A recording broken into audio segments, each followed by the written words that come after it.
Hi. I have some thoughts about witch talk and the fact that I've been on TikTok long enough to have these thoughts.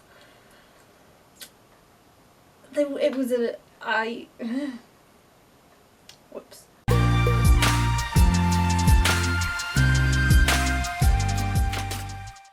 Do I have the authority to really give my opinion on this topic? Not really, but as a pagan of 12, maybe 12 years now, I have thoughts. And I don't want this to be a video of me telling people the correct way to do any sort of witchcraft, spell work, ritual work, paganism, whatever terminology you want to use. But I have some thoughts on how maybe it shouldn't be done, and there are definitely a couple of things that I'm going to tell you not to do. I'm going to start with, why is everybody so dramatic? I have never, in 12 years of pagan pride festivals, observing other people performing rituals, spell work, whatever phrase you want to use, I've been hanging out with pagans for at least half of my life now, and I have never seen anything so dramatic as witch talk. I don't see the need for it. In part, this is down to the algorithm, I guess, because that's the type of witchcraft I'm seeing on my For You page. If you don't have TikTok, a For You page is basically a page of content selected for you by the algorithm based on what you interact with, who you follow, hashtags that you've liked, anything that you've searched, that sort of thing. I was recommended witch talk through lesbian TikTok. How I got there, I don't know. And then it sort of divulged into like NB TikTok and then NB witchcraft TikTok. It's a whole, there's genres. The witches and the witch content that gets onto my For You page is always the most dramatic, and I don't understand. I don't understand the need for it, and I don't understand the want for it, and I don't understand, okay, no, I do understand why it's so popular, but why is it a thing?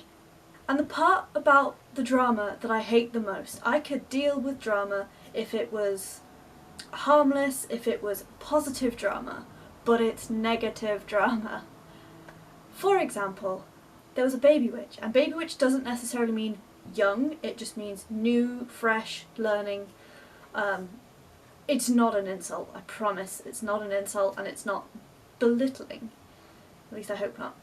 But there was somebody new to the craft who was interested in the Fae, and they said, "Oh, gifts from the Fae, that sounds great, I want one of those."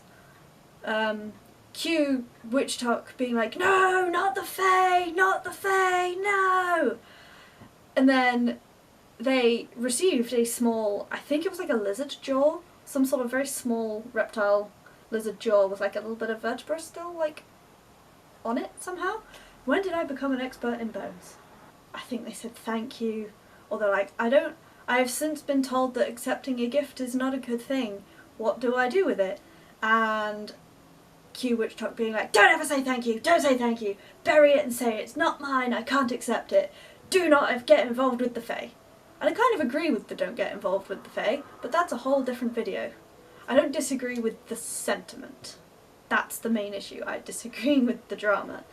This person then proceeds to bury it and film the burial. So I also have thoughts on filming spell work. It's not my cup of tea, so I probably won't ever film a legitimate spell for you or a legitimate ritual for you, but if you're interested in something, let me know.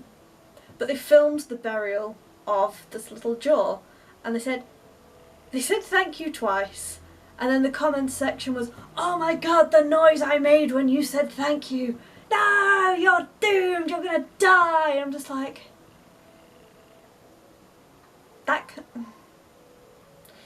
there is no need for that. And then the same comments section also had lots of people saying, "I'm not a witch, but I know that was a bad thing." That is my problem. We are teaching the non-witches that this level of amateur dramatics and this level of fear-mongering is normal. And yes, okay, maybe don't say thank you to the Fae, because there is a thing about that. But it can be fixed. It's not like this thing that you are definitely gonna die a horrible and painful death. It can be fixed. Am I gonna tell you how? No. That's not this video. But panicking about your craft like that is the opposite of helpful. It is not gonna aid your spell work or your ritual work in any way, shape or form whatsoever. You're just going to live in fear of a curse that probably is not going to happen. This sort of dramatic flair, which is reminiscent of I watched too much Sabrina and the Teenage Witch on Netflix, don't recommend by the way, this sort of dramatic flair is solely responsible for the culture that WitchTok has created, that led a group of baby witches all fresh to the craft to try and hex the moon. Yep, somebody tried to hex the moon. Don't do that. That's just silly. That just makes the rest of us look bad. Obviously, I hope obviously, you should respect your craft. You should respect whatever energy, deity, god, goddess, being, if you are working with the Fae, respect them too. Respect every part of your craft, because that's just manners. That's how we get our spells to work. We don't go trying to piss off entities. Just an FYI. Not fear, not superstition, because they're just not going to help. They're just going to... They're going to get in the way. They're going to harm you. They're going to harm anything that you're trying to do, and not in a it's going to backfire and you're going to be cursed kind of way. It's just not going to work. Definitely don't go into your craft with any sort of fear. So moving on. Not everything is a sign. Although, saying that, the thing I'm going to talk about is a sign, but of something else. So I watched this one creator. They moved house, they moved into a new house, and they said that there was some negative energies that they wanted protection from. I have thoughts about that too, but not going to go into it. So they did this protection spell. I don't know what they did, but it involved a tall looking candle just standing there, which I have to assume was left unattended, because the next frame of... I don't even know if it was the next frame, I don't know whether they showed the spell that they did, but the footage that I saw is the candle then laying on its side with like, it's been like burnt through the middle. So it's like a celery shaped stick of wax with the wick at the other end. Like it had burnt all the way through, but on its side.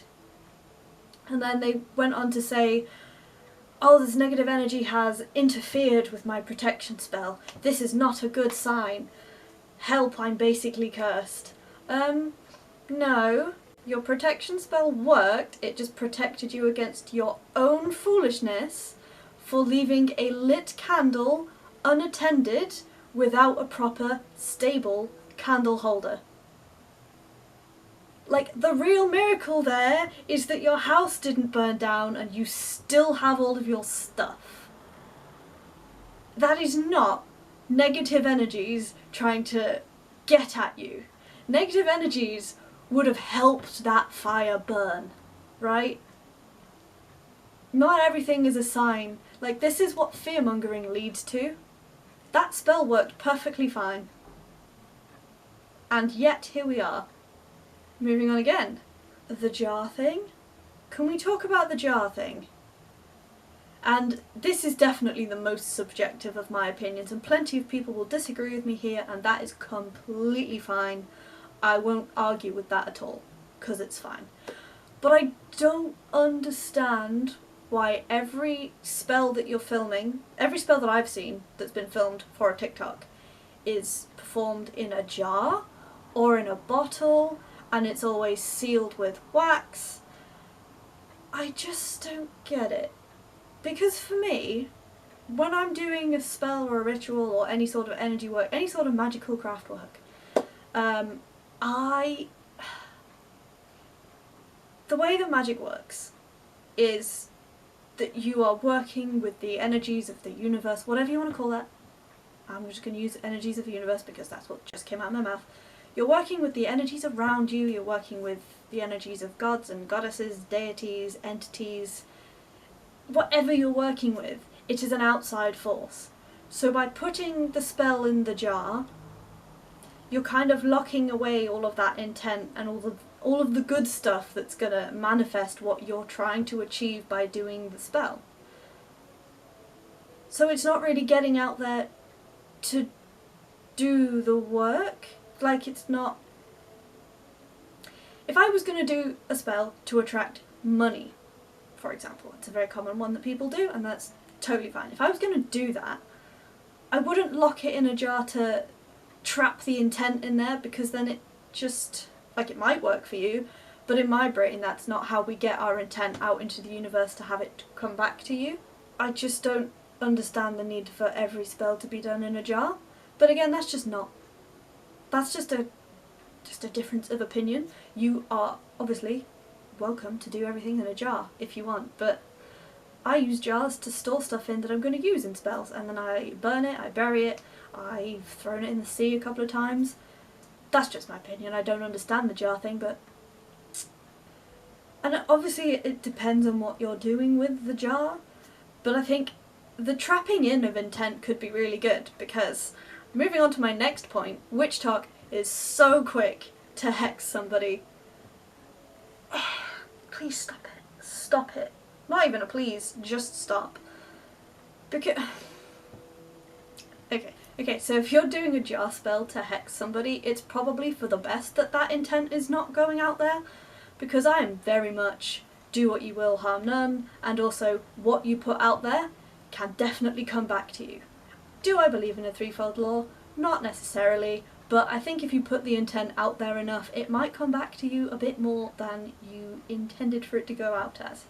So putting a hex in a jar and putting a lid on it is less magic, more therapy. And if that's what you need to do to feel better, sure thing. But we need to stop hexing each other for really petty shit. I mean that. I mean that in the most prescriptive stop it that you can possibly imagine. Stop it. Number one, it is, again, the fear-mongering, the amateur dramatics, the theatrics that I really dislike. It's making us look terrible, and it's sort of giving the impression that, like, oh, never piss off somebody that does magic or witchcraft, because they will just hex you and you will die. That's not how it works. But, God, if you're going to put that negativity out into the universe and risk that coming back to you and do the whole, like, do what you will, harm none part of it, you want to make sure that it's for something good. Like, people in the comment section are getting instantly hexed or, like, hex-threated because they haven't jumped on the hype train immediately, without question. There are the obvious trolls in the comment section saying, magic isn't real. Fine. Also getting hexed. I've even seen a couple of TikToks from different creators who have then, because on TikTok you can like reply to a comment with another TikTok and the comment will be in the TikTok. They've actually hexed these people simply for being a troll, but they're being harmless trolls. Somebody telling me in my comment section, which I'm sure will probably happen, that magic isn't real does me no harm whatsoever. You could just leave them alone. They're not hex worthy. Stop it. Like, if all you're gonna do is put out negativity over really petty stuff, how do you think that's gonna work out for you? It's just not. It's not what we are, it's not what we do, it's not what we're for, it's not what spell work is really for. How about instead of hexing somebody, do a banishing spell so that you get that toxicity and that negativity just away from you. If somebody's being a real asshole, do a protection spell on yourself. Don't hex them. They've got their own stuff going on. The stuff that they're putting out is going to go back to them at some point. If you really wanted to help them have their own stuff come back to them, do a mirror banishing spell. It's my favourite because you are not directly causing harm to somebody, you're just saying, here you go, have it back, I don't want it. We don't need to just be hexing people over random things. But if you're putting it in a jar, is that intent really going out there? And is the person even really hexed? I have a lot to say about throwing spells at people without their consent, but that's a whole different video. If you would like to see that video, let me know in the comments below, and while you're there, don't forget to like this video. Subscribe to my channel if you haven't already. I talk about witchcraft occasionally. If you want more, let me know. I also talk about chronic illness, deafness, being allergic to cold, because yes, that is a thing, queerness, cats, bullet journaling sometimes, very rarely, just other stuff. And if you really enjoy that stuff, you can ring that notification bell so you get notified every single time I post a new video. Videos go up every Saturday at 6 PM UK time with at least one bonus video every single month. See ya! It's probably a good thing. Is that an ice cream man? Oh, stop it.